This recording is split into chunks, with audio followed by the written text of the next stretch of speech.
Good day to all of you who are attending my speech for today. My name is Yeeun, and I would like to greet you all. Today, I will share several statistics and a few aspects about the impact of digital media on human connections. First of all, when you hear the word of social media, what comes into your mind first?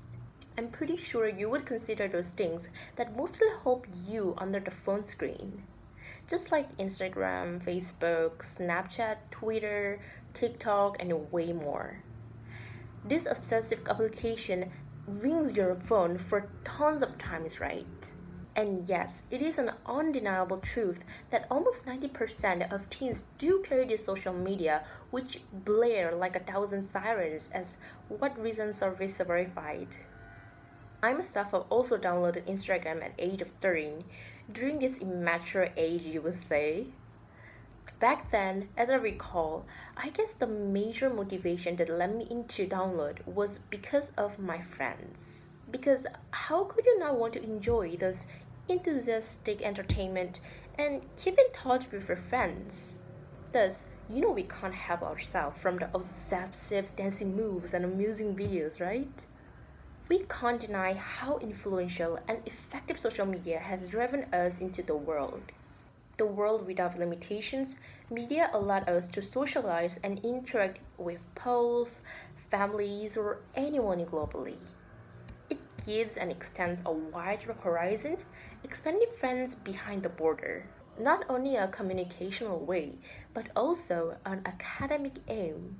Just 4 years back, not far away, remember the period when YouTuber was our additional tutor? In specific term, COVID-19 pandemic drove us into a moment of isolation, looking and confined us within the wall of 3 enduring seasons of life. It is appreciative to receive such brilliant access through just a tap of icon button. I myself was also able to learn about this speech participation through these platforms. On a huge scale, the digital media reconciled people by people.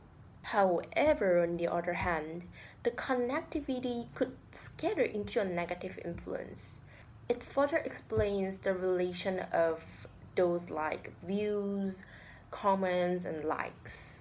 And yes, most of the teens who stretch their branches and are eager to touch the vast unknown feel these numbers are huge big things. In fact, recent research by US Department of Health discovered that almost half of the adolescents compare themselves to celebrities or any other individual that looks fancy and gorgeous, which drove them into a social pressure that drew an ascending graph of health illness, melancholia, or even encouraged them into a cruel suicide.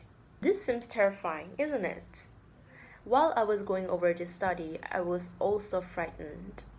Thus, I was able to understand about this matter too, because I myself have also evaluated myself from my peer who dresses so well, seems stunning with those glossy makeups that sparkle her.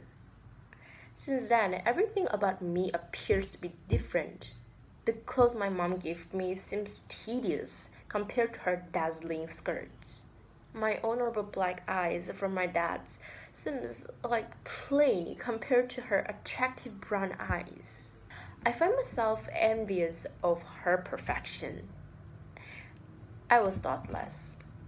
I was unmindful that I never know how special it is to be a lovely daughter of my dearest family. I was so inconsiderate that I never knew how exquisite my eyes were. Putting everything into one, digital media is a double-edged sword. It is a strength to link us into another world, which was never seemed to be possible and achievable. Yet it also has a potential to eliminate us from the others and lead to undesirable impacts. Let us remind ourselves those counts of approval, views, comments do not always define us from who we are. Plus, keep in mind to utilize this platform as a source of interconnections, not as another approach of comparison. Thank you for listening to my speech today, and I hope you have a great time. Thank you.